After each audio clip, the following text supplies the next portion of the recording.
All right, folks, coming up on Roland Unfiltered for Tuesday, February 5th, 2019. Donald Trump gives his State of the Union address tonight, but members of Congress are already reacting to it. We pretty much know what the hell he's going to say.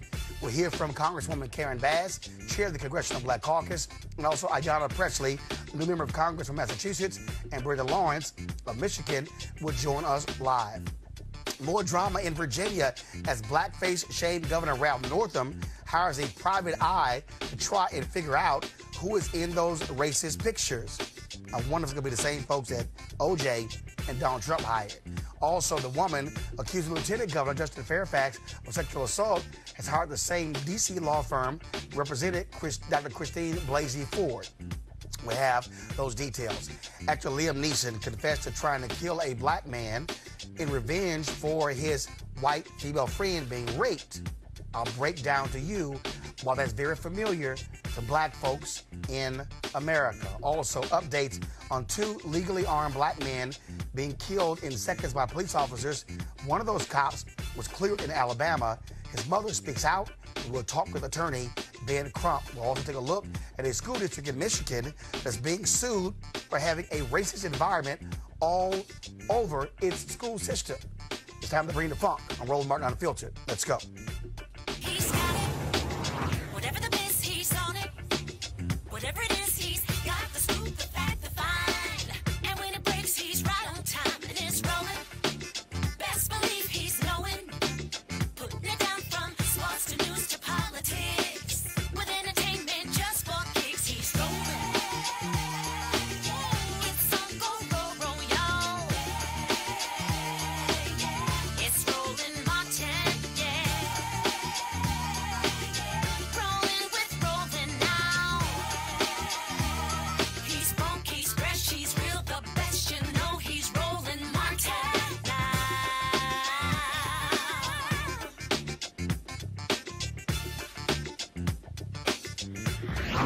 Martin.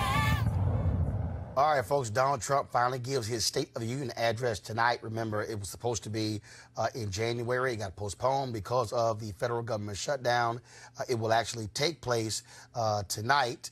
But what's going to be interesting, of course, is that we'll see how Democrats will respond. Already, his folks are saying that he's going to be reaching out to Democrats. Well, you kind of have to after he got embarrassed by Speaker Nancy Pelosi during that federal government shutdown. Now, Congressman John Lewis and Hank Johnson, both of Georgia, and Congressman Steve Cohen of Tennessee, say they are boycotting the speech. Stacey Abrams will deliver the Democrats' response, and of course, we'll be streaming that speech on my YouTube page, which of course you can see at youtube.com/Roland S. Martin. And of course, if you're checking us out, be sure to subscribe and turn on your live notifications. Now, earlier today, a group of Democratic congresswomen held their own event called the State of Our Union. It was organized by Congresswoman Brenda Lawrence of Michigan, and she joins us right now. So, Congresswoman Lawrence, why exactly did you want to have this event prior to tonight's speech by Donald Trump? Hello, Martin. I wanted you to know that I am the chair of the Women's Caucus for the 116th Congress representing the Democratic Party. And there are so many issues that are confronting women in America. We are 50% of the population. We're only 25% of the voice of Congress. Martin, when it comes to issues for women in healthcare, do you realize that we are the largest country in the world that are losing women to childbirth? We are actually going backwards. When it comes to equal pay, women throughout their lives who are paid at a lower rate than a man, even in retirement. And when we talk about these issues, we have talked so much about the right to work in an environment that's free of sexual harassment. These are issues that don't normally come to the forefront. And we're going to be fighting for those issues. Talk about those various issues. I mean, obviously, a significant number of Democratic women, but you also have Republicans, very interesting. They have the same number of women on the House side they did a decade ago. And so when it comes to the parties, it seems that one, seems to be more interested in electing women than the other. You know, I've had that conversation with the women on the Republican side. They're embarrassed, and they are really working hard and have actually put together a group just to recruit women to run for their party. But in addition to getting women to run for their party, they need to do some self-examination. Are you the party that actually speak and fight for rights of women? And if you're not, then this is your wake-up call. There's only 13 women on the Republican side versus 96 on the Democratic side.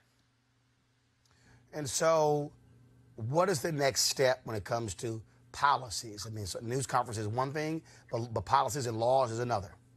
Absolutely. So we will be passing the Equal Rights Amendment.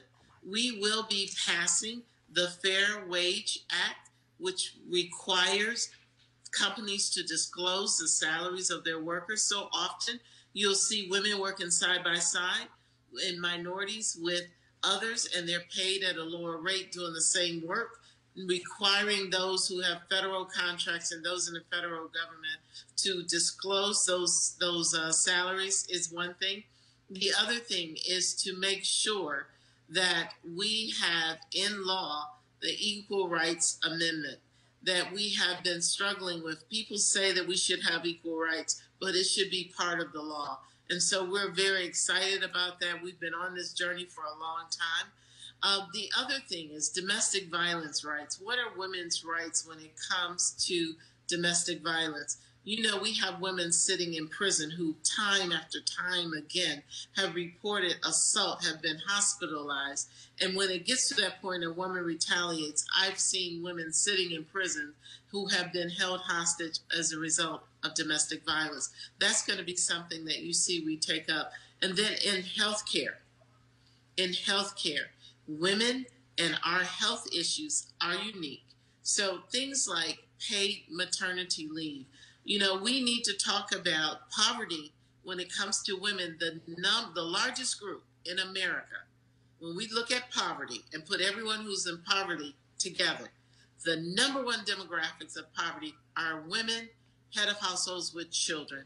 And so if we are really serious about reducing poverty in America, we're going to have to talk about educating women, talk about jobs, talk about providing tax credits and support for child care. A single woman, head of household with children, 60% of her pay goes for child care.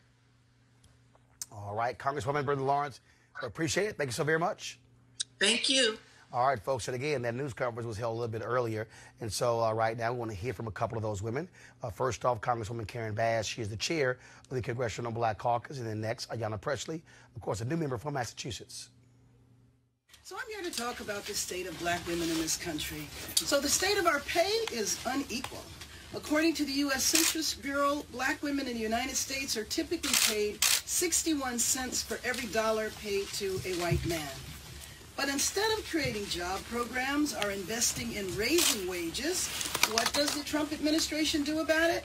He signs a tax scam guaranteed to benefit only the richest Americans with a recycled promise of trickle-down that we've been waiting on since the 1980s. The state of our health is not well. Black women are 3 to 4 times more likely to experience a pregnancy-related death. The percentage of black women that die in childbirth is higher than most developed countries, if not any developed country on the planet. We're more likely to have heart disease or diabetes as well. But instead of investing in our health, what does the Trump administration do about it? Not only did he push a bill to take away health coverage from millions of Americans, he continues to try to sabotage the Affordable Care Act via death by a million cuts. The state of our freedom is under attack. The incarceration rate for black women has increased 800% over the last 20 years. At every level, how women get involved in the criminal justice system, what happens to them while they're incarcerated, and what happens when they get out. Our criminal justice system lags behind in modernizing and humanizing the way it treats all women, but especially black women, given the disproportionate numbers. the state of our pay, the state of our health, and the state of our freedom. Unfortunately, there's not much good news, but the state of our voice. The state of our voice is powerful. The administration saw it in November 2017 when Alabama took Doug Jones to Washington, D.C., the senator from Alabama, was elected because of the support of black women. The administration saw it in November of 2018 when we took back the House and watched history made as the first and second time a woman in the House of Representatives was Speaker Nancy Pelosi. And you know what? He hasn't figured out how to deal with that situation at all. But the power of our voice is clear. We will hear the power tonight. The woman, I believe, was elected as the governor of Georgia when she delivers her inspirational message, Stacey Abrams. We know that the administration will not be able to resist an attack afterwards. He attacks because basically he's afraid of the power of our voice. But whenever we are faced with attacks, we know that still we will rise. Thank you. Tonight, we expect the occupant of the White House to utter the customary phrase, "The state of our union is strong." If that is true, it has little to do with the Trump administration. If our union is strong, it is because of its resilient people who have succeeded in spite of, not because of, the actions of this administration.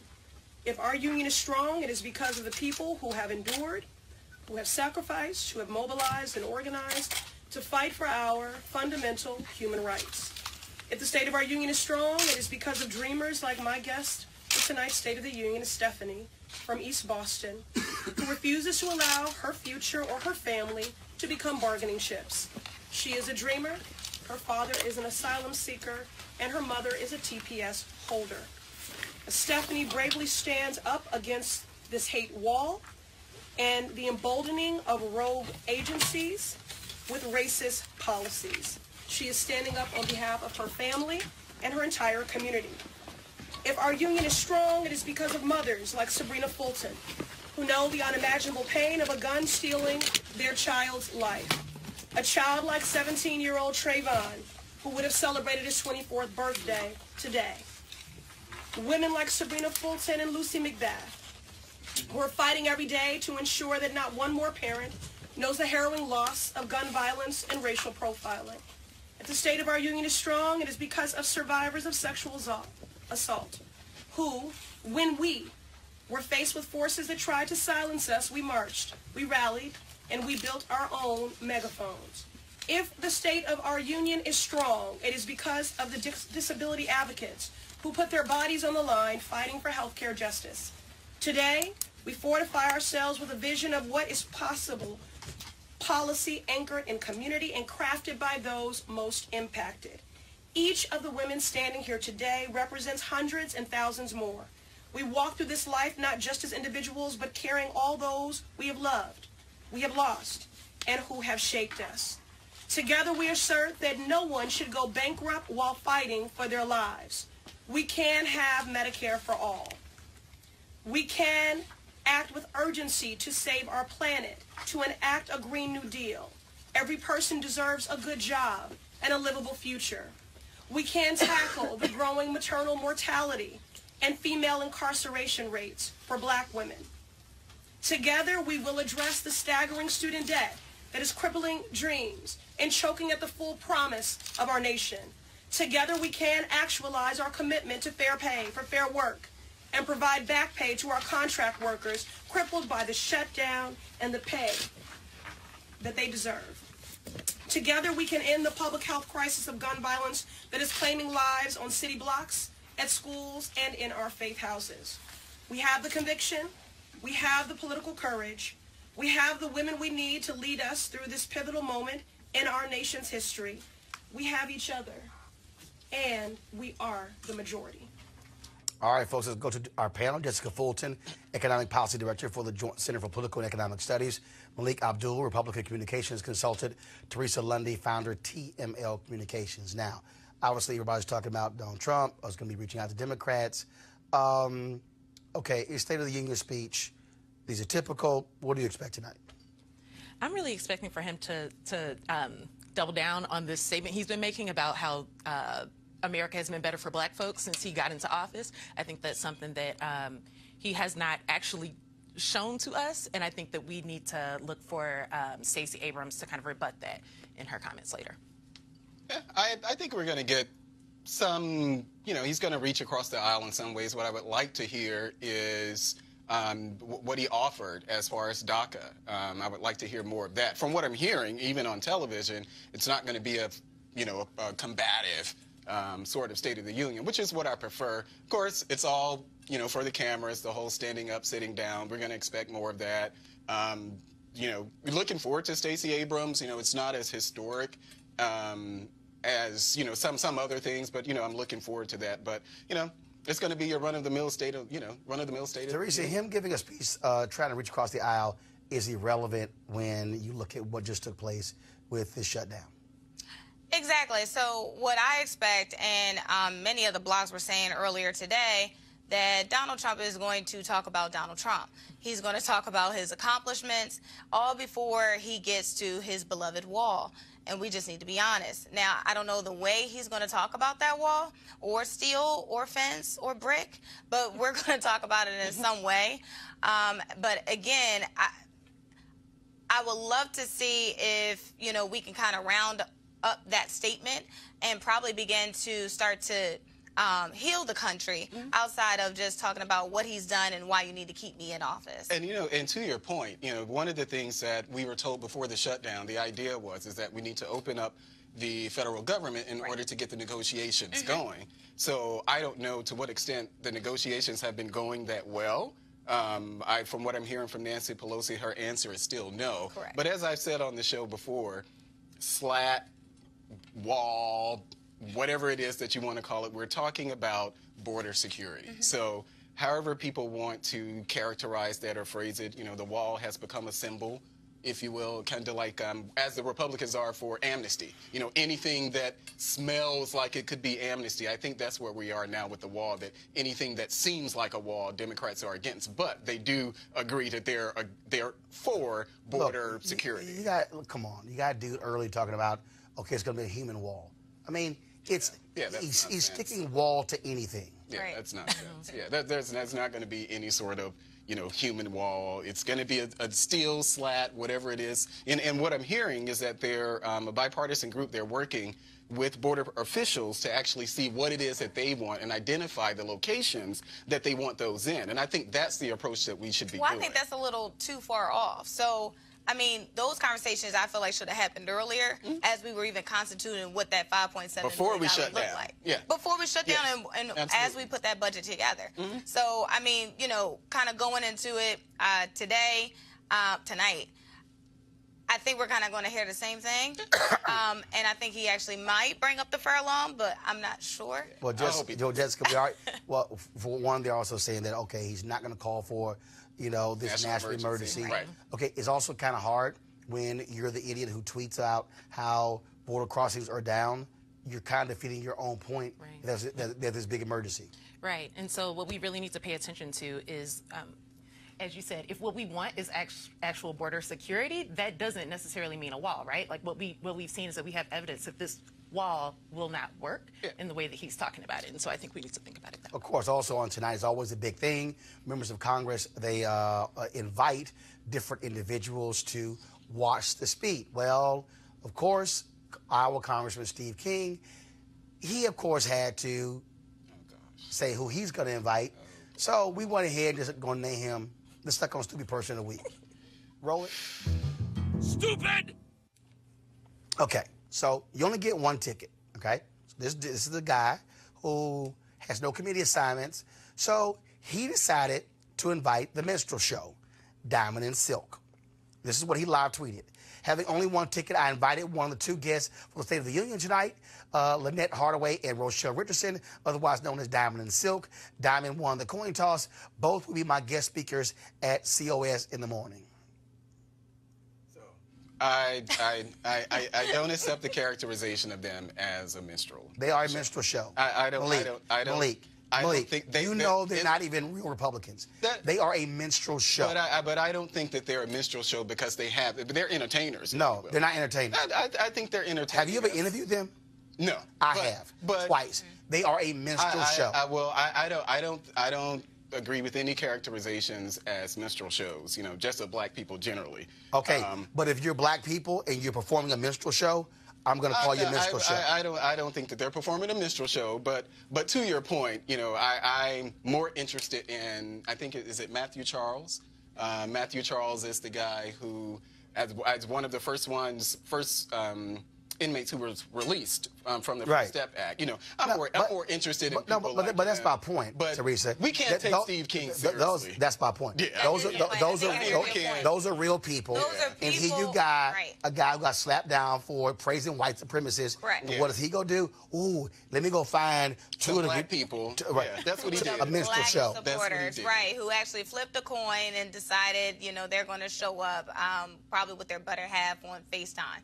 So I'm not a fan of them. They came to Philadelphia a few months ago, and that's the first time I've heard somebody coin them as a minstrel show, but I can actually probably say that's really what it was at the hotel, and I was just like, bruh, we got to do better, you know, because the audience wasn't African-American centered. It was, you know, white, you know, in a black neighborhood. So, you know, I was very... It's a minstrel show.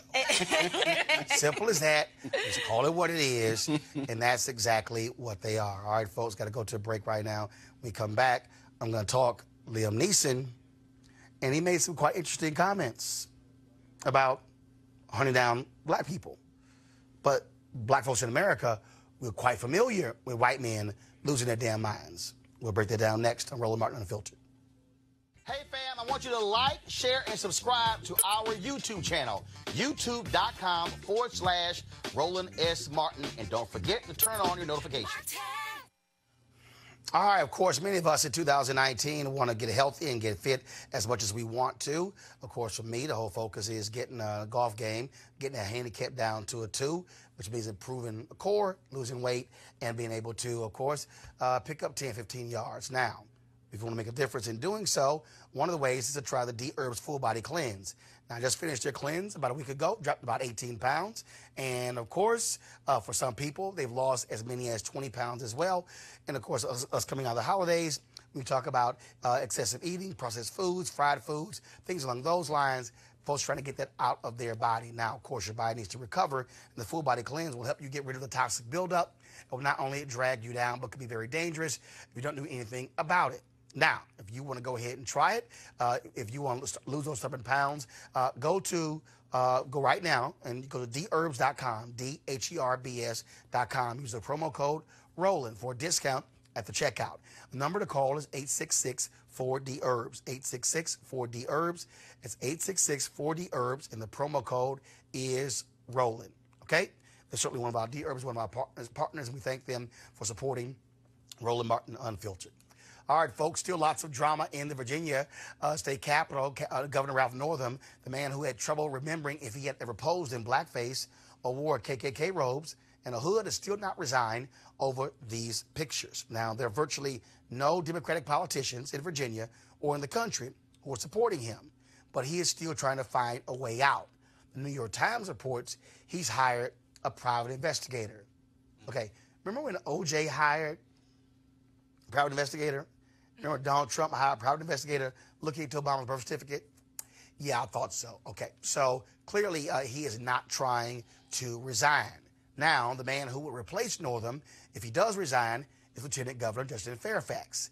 He now has an issue because yesterday we heard him categorically deny an anonymous accusation of sexual assault at the Democratic National Convention in 2004. Today, the woman, a researcher at Stanford University, has hired Katz, Marshall & Banks, a law firm that lists sexual harassment law as one of its areas of expertise. They represented Dr. Christine Blasey Ford, the woman who accused Supreme Court nominee Brett Kavanaugh of sexually assaulting her. Now, the timing of this accusation is suspicious, to say the least, just as this young brother could become governor. But, true or false, this could go on for a while.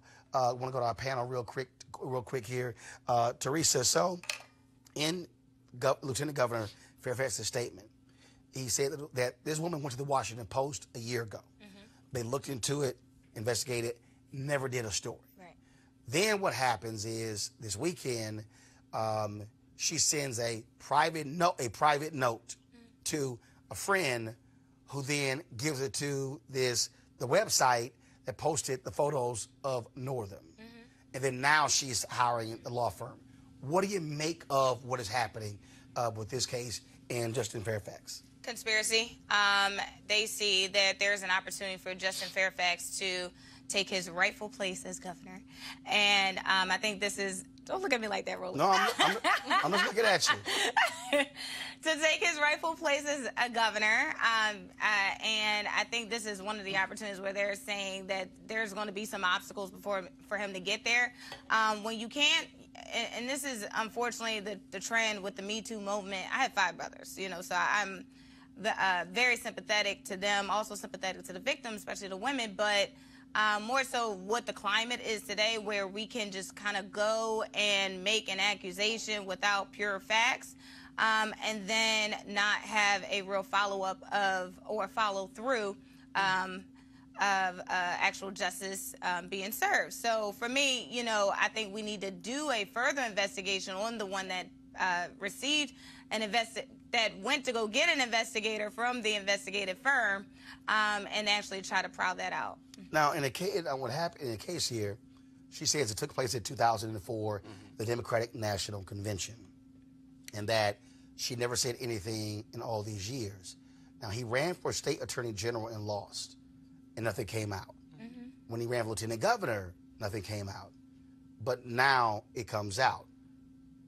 What are your thoughts? Well, for me, this is Kavanaugh all over again, where what we said is that the accuser deserved to be believed, not just heard, but believed. And so if we, you know, I feel the same way about this situation as I feel about Kavanaugh. I don't think that it is healthy for us to live in a climate where we can make these type of accusations unsubstantiated.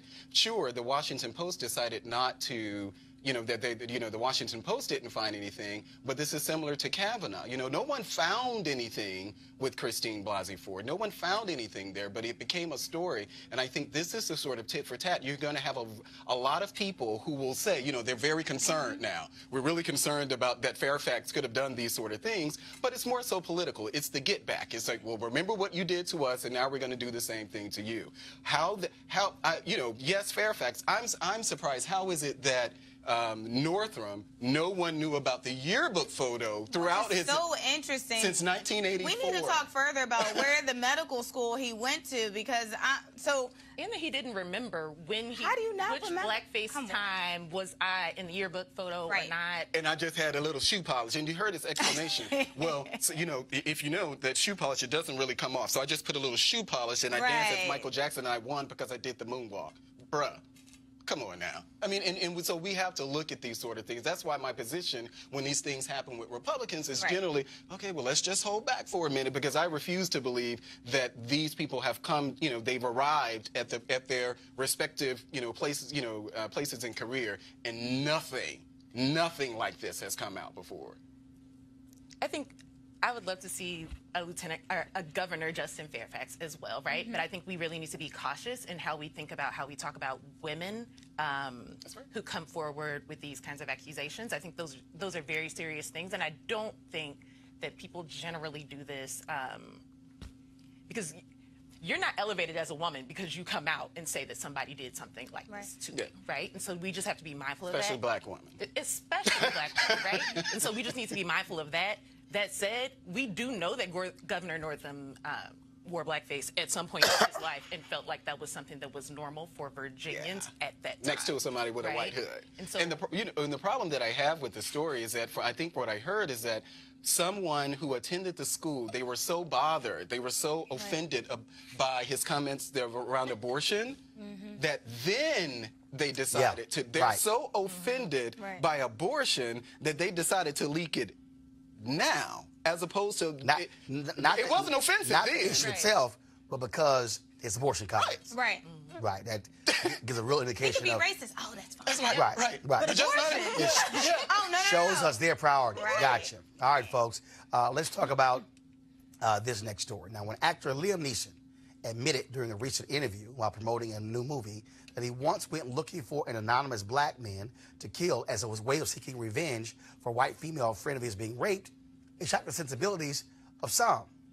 But all Liam was doing was revealing what has been the white man's longtime rage, protecting his precious white woman from those savage black brutes. It is the story of the black man in America.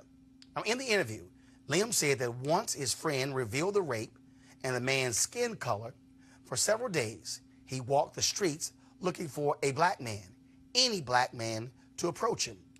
And if that happened, he was ready to pounce, taking out his anger on any black man to serve as proxy for raping his friend. And it took me a week, maybe a week and a half to kind of go for that. And she said to me, "Where are you going?" I said, "I'm just going out for a walk, you know." She said, "What's wrong?" "No, nothing's wrong. It's fine." Now, he offered a further explanation. And I come from a society, I grew up in Northern Ireland in the Troubles, and I knew a couple of guys that died on hunger strike, and I had acquaintances that were very caught up in the Troubles. And I understand that need for revenge, but it just leads to more revenge and more killing and more killing. And, you know, Ireland, Northern Ireland is proof of that, you know. All the stuff that's happening in the world at the minute, the violence is proof of that, you know. So it's, but that's, yeah, primal need, I understand, you know. Now, folks, Tuesday in an interview on Good Morning America, Robin Roberts asked him about the controversy. Quote, "I'm not racist." This was nearly 40 years ago. Sorry, Liam, you don't get off that easy. The reason why I can't just easily brush off Liam's racial revenge story is that our history is filled with similar stories. White woman cries rape, and black men pay the ultimate price at the hands of the Liam Neesons of the world. If you take a tour throughout history, one of the great reasons for racial separation was the fear of miscegenation. Whites and blacks having interracial babies. Now, some of the most hateful and vile speeches and writings by politicians, journalists, and other white men in the 1700s, 1800s, and 1900s was the fear of their precious white women being violated by black men. The thought of black men touching their pristine white women drove these white men mad, leading to acts of brutality against many across the country. The image you see right here is Jesse Washington. Now, in 1916, Jesse Washington was a black teenager working in Texas. He was accused of raping and murdering the white wife of the man whose farm he worked at. Once convicted, the trial, first of all, lasted an hour, and the jury deliberated for 4 minutes. He was dragged from the courthouse and lynched in Waco, Texas. His body was burned, and his remains were dragged through the town, body parts sold as souvenirs. 1921, the Tulsa race riot, legendary because of what was known as Black Wall Street, an area of Greenwood, Oklahoma, where numerous black-owned businesses thrived. When a black man was accused of raping a 17-year-old white woman, white men went on a rampage, leading to the deaths of nearly 300 black folks, more than 6,000 injured. The 35-block area that was considered the wealthiest black community in America was totally wiped out. The Oklahoma Commission that studied the Tulsa race riot of 1921 determined that the city conspired with the white rioters and were responsible for the destruction. But Oklahoma has refused to pay reparations to the descendants of the Tulsa race riot. Many of us know about the Rosewood Massacre because of the 1997 film directed by John Singleton starring Ving Rhames and Don Cheadle. In 1923, the all-black town was destroyed by a mob of white men after a white woman in a nearby town was beaten and supposedly raped by a black drifter.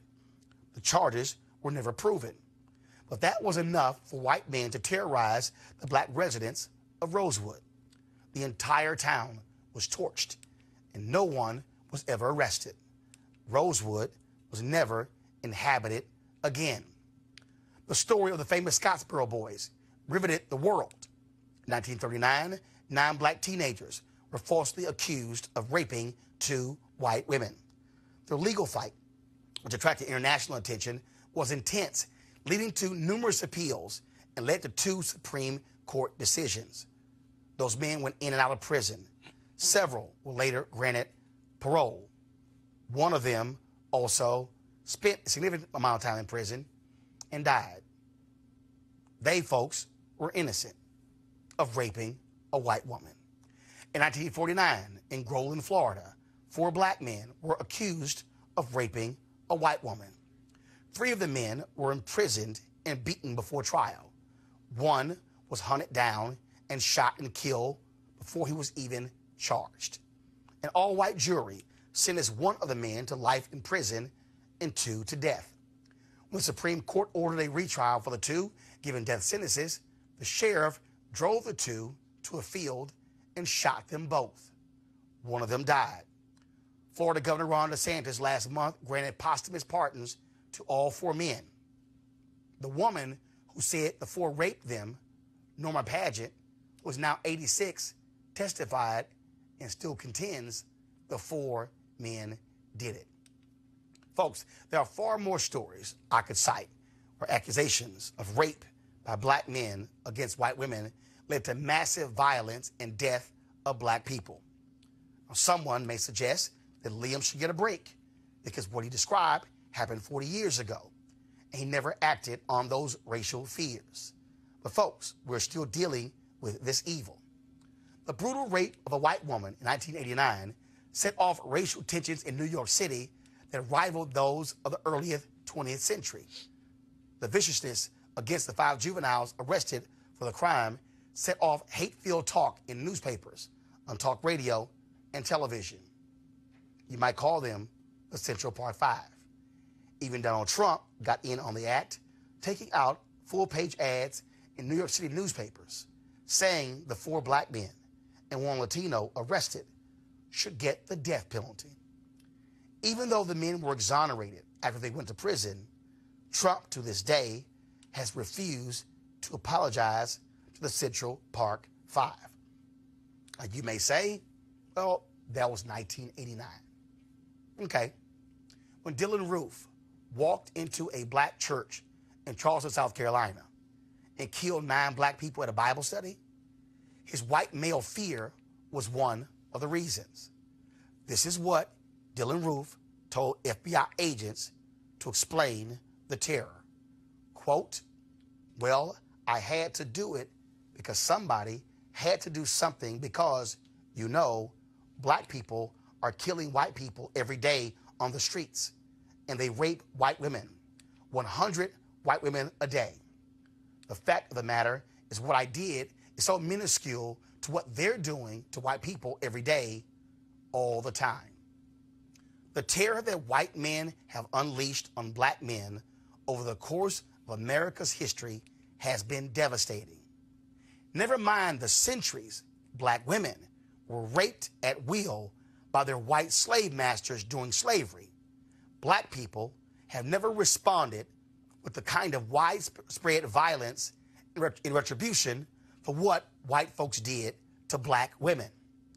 The few slave rebellions were all stopped, and black men like Nat Turner were murdered and dismembered. Folks, Liam Neeson is no hero because he sought to avenge his white friend's rape. He was more than willing to take the life of a black man, any black man, to serve as his way of exacting revenge. What was deep inside of him is not rare. He is just like many white men who came before him. I'll be back. Roland Martin Unfiltered. Hey fam, I want you to like, share, and subscribe to our YouTube channel, youtube.com/Roland S. Martin. And don't forget to turn on your notifications. You want to support Roland Martin Unfiltered? Be sure to join our Bring the Funk fan club. Every dollar that you give to us supports our daily digital show. There's only one daily digital show out here that keeps it black and keep it real as Roland Martin Unfiltered. Support the Roland Martin Unfiltered daily digital show by going to RolandMartinUnfiltered.com. Our goal is to get 20,000 of our fans contributing $50 each for the whole year. You can make this possible.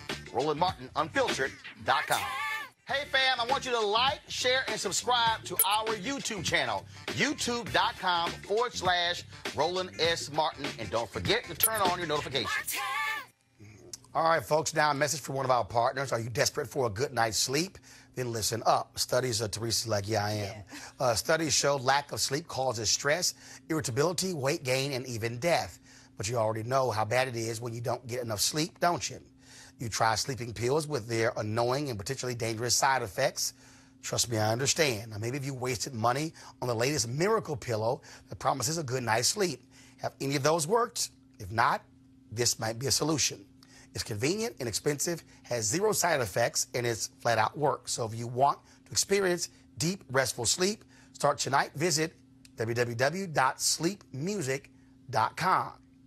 Now, very interesting. This weird little known trick is already helping thousands of people around the world experience better sleep, deeper rest, and happier mornings. And with a full 90-day money-back satisfaction guarantee, what have you got to lose? And simply visit sleepmusic.com to see how this amazing sleep solution can help you. Do me a favor, use the promo code RADIO to get $10 off. That's www.sleepmusic.com. Use the promo code RADIO to get $10 off. All right, folks, let's go to this story out of Alabama. Listen to these words. The officer reasonably exercised his official powers, duties, or functions when he shot. Those are the words from the official report of the Alabama Attorney General clearing the cop who shot and killed E.J. Bradford Jr. And the killing took place on Thanksgiving night at a mall outside of Birmingham. And here's what we know. There was a man firing shots at the mall, but the man was not Bradford. Bradford, who was licensed to carry a firearm, ran toward the shooter. That's when the cop, without so much as warning, shot him dead. And according to an independent autopsy, shot him in the back. E.J. Bradford's mother had this message for Alabama Attorney General Steve Marshall. Attorney, I want to know if that was your child. Would you consider this justice? Would anybody consider this justice? You shoot my child 3 times, and y'all call that justice. I mean, 3 times in the back. You put yourself in this situation and tell me how you would feel. Because as a mother who carried this child in her stomach,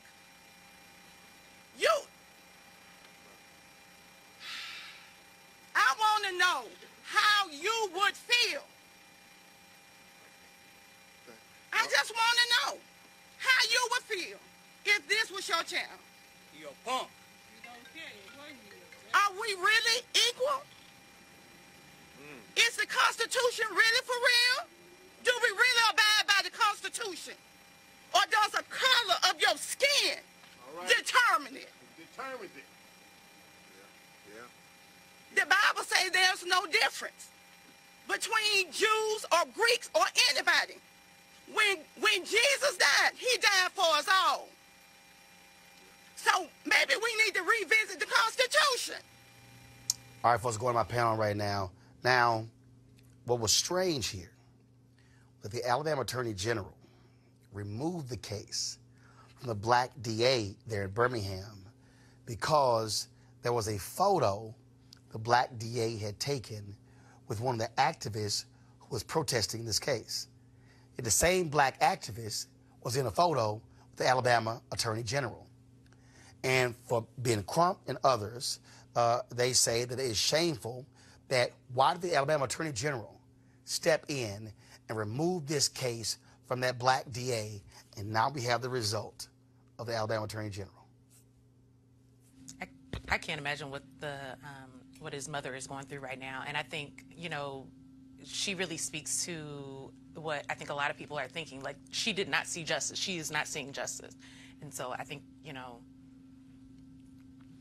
yeah, that's an issue. And so we see this time and time again, whether it's Tamir Rice, whether it's Trayvon Martin, whether it's Mike Brown. Actually, if you guys, Trayvon Martin wasn't a cop. Right, it wasn't a cop. Go ahead. My point is talking about how black men are viewed. So he was viewed as a threat. You know, the 12-year-old Tamir Rice was viewed as a threat. Yep. Mike Brown, if you guys don't remember, the cop described, I think it was Darren Wilson, described Mike Brown as he was bulking up, as if he was getting ready to run through bullets.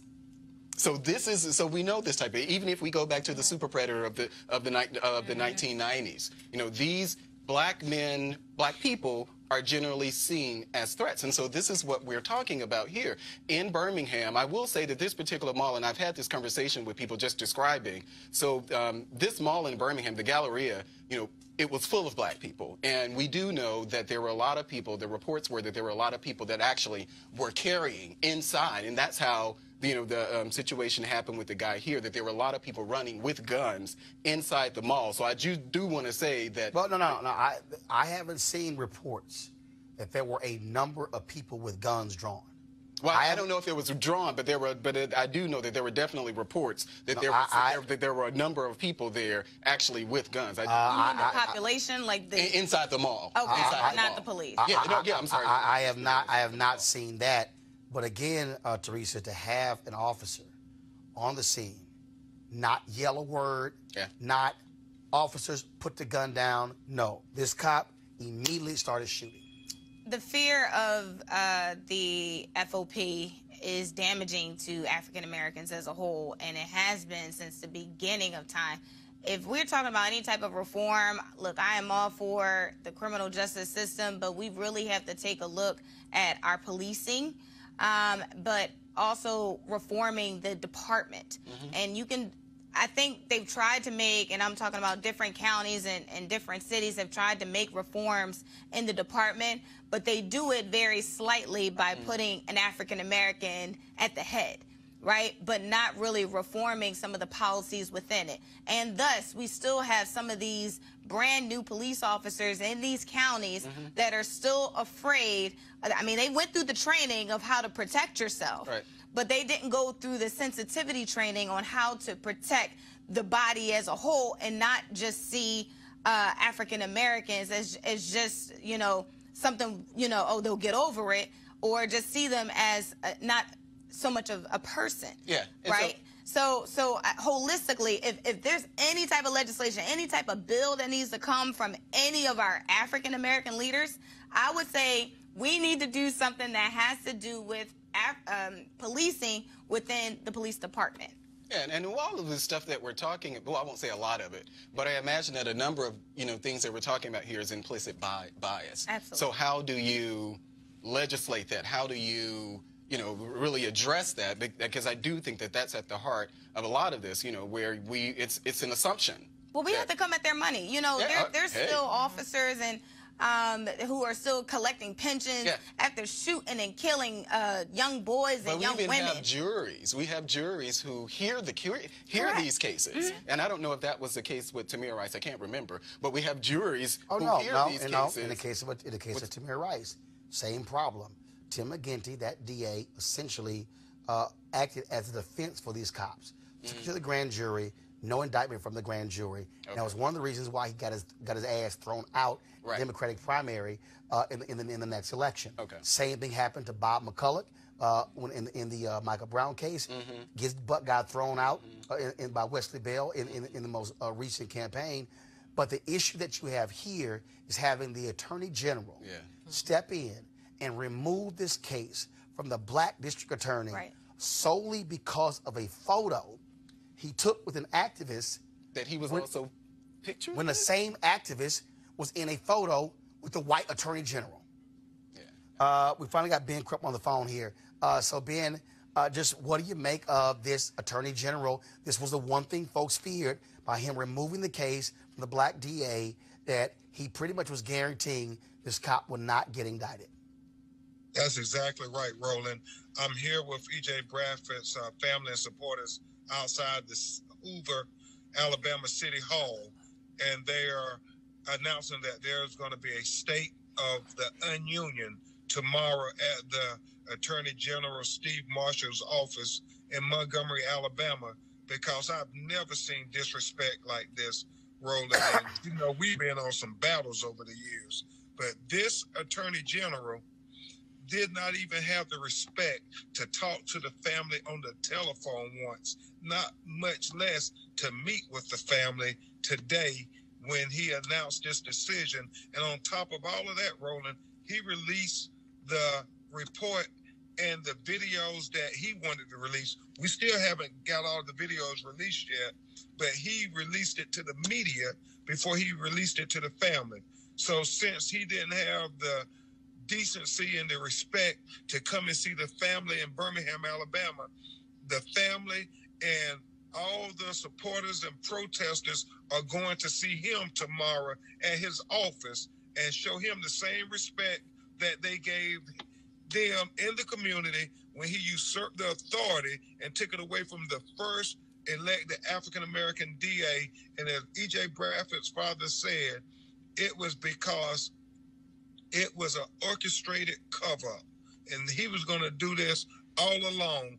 Everything in that video is just his version of trying to sanitize the unnecessary and excessive use of force they used to kill E.J. Bradford Jr., who was shot 3 times. And when you look in that video, Roland, there is nothing that E.J. Bradford did that he did not have the legal right to do. In this whole report that they issued, never did they say he was not a law-abiding gun owner with a permit to own such gun. And here in Alabama, where the gun law is really strong, you have a right, if you have a permit, to defend yourself or for the protection of others. E.J. Bradford was not involved in any altercation now that we see this video. In fact, when the confrontation first started, he had his back to the confrontation. When the shots rang out, he ran away, just like everybody else. They tracked how far he ran. 50 feet he ran away, and then he looked around and saw that his friend, Brian Wilson, wasn't with him. That's when you see E.J. Bradford pulls out his gun, and he turns around and starts going back towards where the shots rang out. We don't believe he ever saw the police and didn't even know they were there. And the police, by their own admission, say they never offered him any verbal commands. So they said they saw him, and in 2 seconds, they made a decision he was the shooter, and they shot him. The one officer 3 times, the other officer never pulled his trigger. You know we're going to get into that in the civil trial, but it's really important, Roland Martin, the fact that they issued no verbal commands and made this decision because E.J. Bradford was a law-abiding citizen, never been arrested once. Never, ever had he failed to disobey lawful commands given by police. But because they saw a black man and had a gun, never questioned the fact whether he was a gun owner who had a permit. They just saw black, they saw a gun, and they shot. And it is just so disrespectful to his family that they have not yet released the name of the police officer. Why are they protecting this officer so much? I understand. Ben Crump, brother, I appreciate it, man. Thanks a lot. Keep us updated on what goes on. Will do, Roland. State of the Union tomorrow in Alabama. All right, sir. Thanks so much. All right, folks, we have an update on the police killing of a security guard in Chicago suburb. Jamil Robertson was subduing a man who had fired shots inside a Robbins, Illinois club. Robertson was wearing a vest with the word security on it. A police officer rolled onto the scene, told Robertson to drop his gun. When he didn't drop the gun he was licensed to carry, the cop shot and killed him. The cop, Ian Covey, is white. Some body cam footage just after the shooting was obtained by USA Today under a Freedom of Information request. Here's part of it as a different officer is confronted by another security guard at the club. Because your man shot my man. Who did? The police shot security. That's what happened. Okay. That's all. And we getting shot. Okay. Stupid. Okay. The family of Jamil Robertson has filed a federal lawsuit. The Illinois State Police are investigating the shooting and expect to have a final report in April. Real quick to our panel here. Again, you know, the NRA always talks about, you know, being armed, things along those lines. Reality is this. If you black with a gun, you do not get the benefit of the doubt. No, we don't. And I mean, this is exactly what we've been talking about. You know, in a situation like this, a guy has on a secure. I mean, what more would the police need to identify someone and separate them from the crowd? You know, what more do you need? I don't know what kind of vest it was, but security. You know, they all look the same. So what more do you need to actually show that I'm actually legit? And this just goes to is how black bodies are devalued. I feel like this is. I feel like reading an Octavia Butler novel or something after this. Yeah, I mean, unfortunately, it's if you're not white, it's not right. So all these stories are hurting my heart right now. You know, it's just so back to back. You know, and it's like, what more can you do? How many more rallies? How many more protests? You know, do you do before we actually decide to really come together and start doing what they're saying we expected them to do? You know, and I'm not saying we need to go there. That's definitely not what I'm saying. But it's really getting to a point where, you know, all these reforms aren't working. And I'm unsure. Roland, what are we doing? And I think, like you have earlier, we talked about Liam Neeson. That's somebody that does not have power, that admitted that he went out and was trying to target black people, right? These are people who have state-sanctioned power. They have a gun, and if there's something that's happened to them in their past, we don't know what they're dealing with, what kind of trauma they're placing on black folks, and that's not something that we should be having to carry the burden of. Oh, and this is why I try to explain to people this is what it means when you are black in America. Right. Okay, so you could talk about, oh, we're all the same and kumbaya. No, that ain't the case. You are treated differently when you're black in America. Now, folks, check this out. Imagine trying to get an education in a school where the use of the N-word and offensive terms like dirty Mexicans are commonplace. Now, this particular school district in Michigan is 91% white, less than 1% black. The ACLU of Michigan has filed a complaint against the entire Paw Paw, Michigan school district with the Department of Education's Office of Civil Rights. The complaint says they are maintaining a racially hostile educational environment. Joining us right now to discuss this is Mark Fancher, the Michigan ACLU's Racial Justice Project staff attorney who drafted the complaint. Mark, give us a sense of exactly what has been going on in this district and for how long. Well, as far as we know, this is representative of the culture of not just the school district, but the city itself. What attracted our attention to the school district is an ongoing controversy, a high-profile one, involving the name that has been given to the high school's athletic teams. They use the racial slur Redskins. And there have been protests by Native Americans in the area over the course of a number of years. And these protests and these appeals and petitions to the school district to change the name have caused eruptions of violent and near-violent encounters in the school board meetings, harassment of activists, and ongoing controversies. We went in hoping that we might be able to speak with the school's leadership and to try and persuade them that they needed to consider not only changing the name of the team, but also engaging in a process of cultural sensitivity, tolerance and other measures that would be helpful to the school district overall. We never got so much as a polite response from the school district's leadership. They would not acknowledge even our requests to come in and to talk with them. So we went to the local clergy and suggested that they preach from the pulpit messages of tolerance. And we found that even among the clergy, there was a certain amount of intimidation, if not downright fear, of the reprisals and the retaliation that they would face for even voicing that type of a thing. That caused us to use the Freedom of Information Act to just find out what was happening in the district with respect to race. And what we got back was a large stack of school records and documents that related story after story of some of the most horrific kinds of racial discrimination, harassment, and bullying that we've seen in a number of school districts.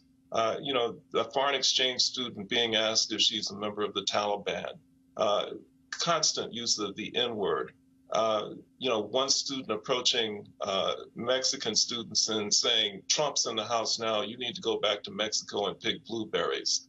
An adult who attended a school board meeting with the intent of voicing opposition to the Redskins name, who was punched in the face by someone who supported it. And so once we found that we were getting nowhere with respect to efforts to actually engage in dialogue, we felt we were left with no alternative but to go to the Department of Education's Office for Civil Rights. But here's the problem. When you say the Department of Office of Civil Rights, we're talking about Betsy DeVos. That's correct. They haven't shown they gave a damn about civil rights. Oh, that's clear. But we have to play the hand that we're dealt with. The other alternative that we might have would be to file a lawsuit in court on behalf of victims of this type of discrimination. But honestly, we've not found anyone who is prepared to do that. That's the level of fear that exists in that community. Just stepping out and revealing your name as someone who opposes this is something that creates that level of fear. And, you know, notwithstanding the politics of Betsy DeVos, it is our hope that the strength of the case itself will be one that will, at the very least, prompt an investigation by the Office for Civil Rights that can possibly lead to the discussion that we've wanted to have with school district leadership all along. And we may be able, through alternative means, to accomplish some of the things that we've hoped to accomplish. All right, Mark Fancher, look, good luck with that. We're certainly glad to see you guys on the case. Well, thank you very much. Appreciate your work. Thank you very much.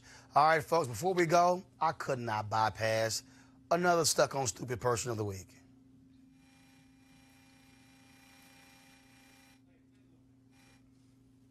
Y'all have it ready? Y'all supposed to be playing.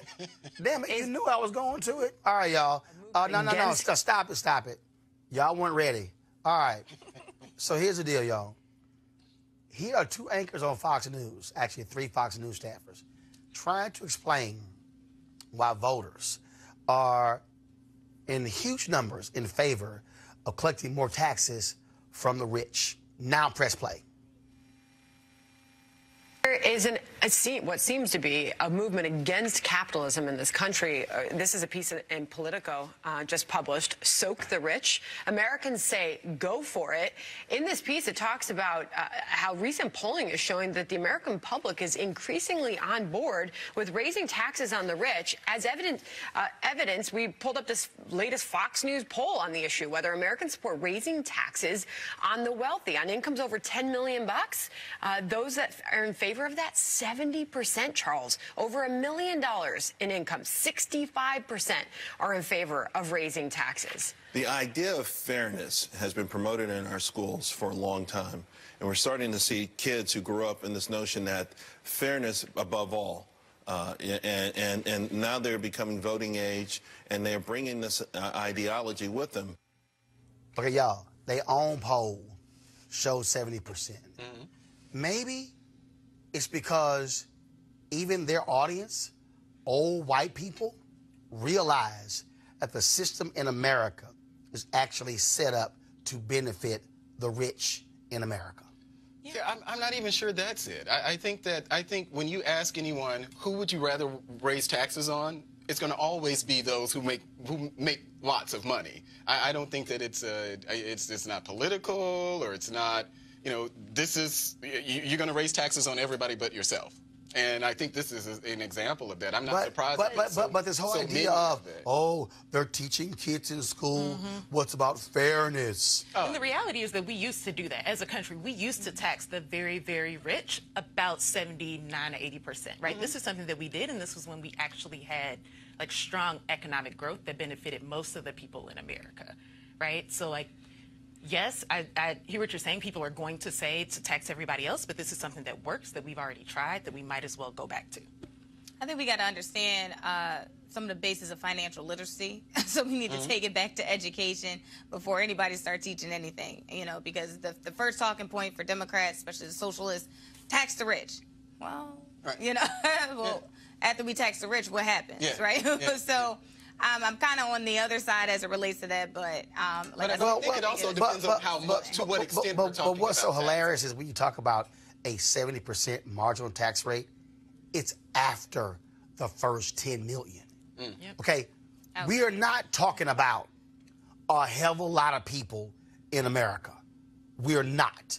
Okay, so we're not. Okay, y'all, everybody at home, this is what that means. If you make 9.8 million, it's not going to affect you. Yes. Now, how many of y'all out there right now is making $9.8 million? Okay? It's after the first 10 million. The reality is, in this country, the tax code is set up for the rich. All the breaks, the rich. You just saw a $1.5 trillion tax cut, largely for the rich. Okay?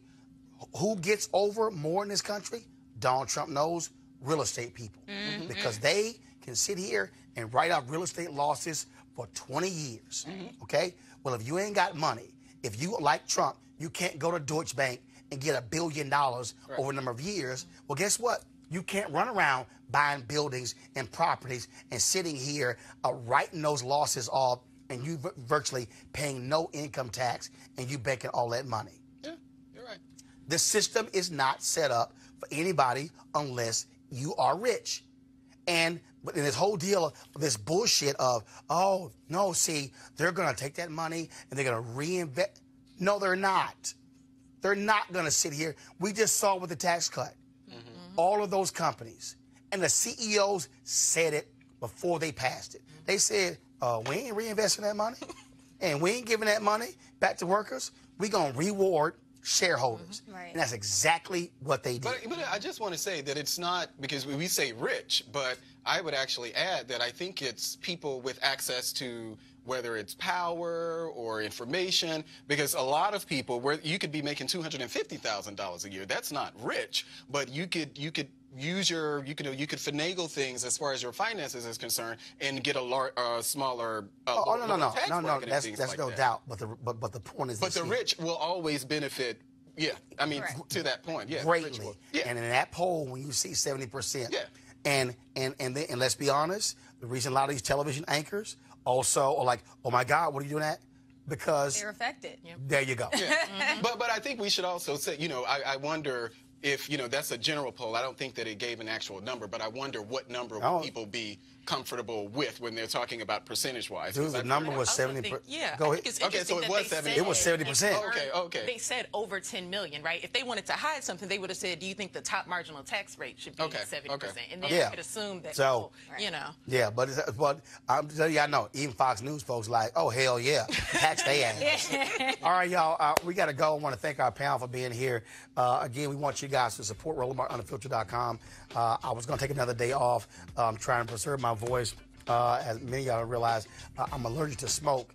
Anytime cigarette smoke gets in my system, screws up my sinuses, chest congestion, cough. So I'm still battling that. Normally it takes anywhere from 3 to 4 weeks for that crap to get out of my system. So it's been that case my entire life. But we're still here today. We're going to be, of course, live streaming.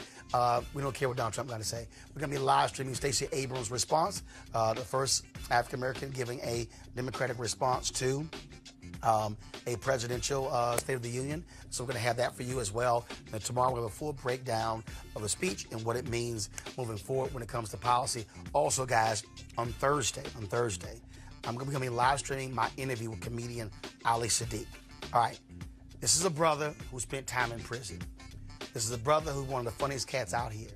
And let me tell y'all, I've interviewed a lot of people in my career. A lot of people in my career. This is one of the most intriguing, interesting, and fascinating interviews I've ever done. You don't want to miss that interview that we're going to have for you on Thursday. All right?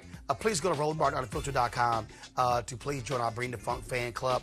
All of your dollars help to go support the show to make this thing possible. RolandMartinUnfiltered.com. All right, I got to go. Holla.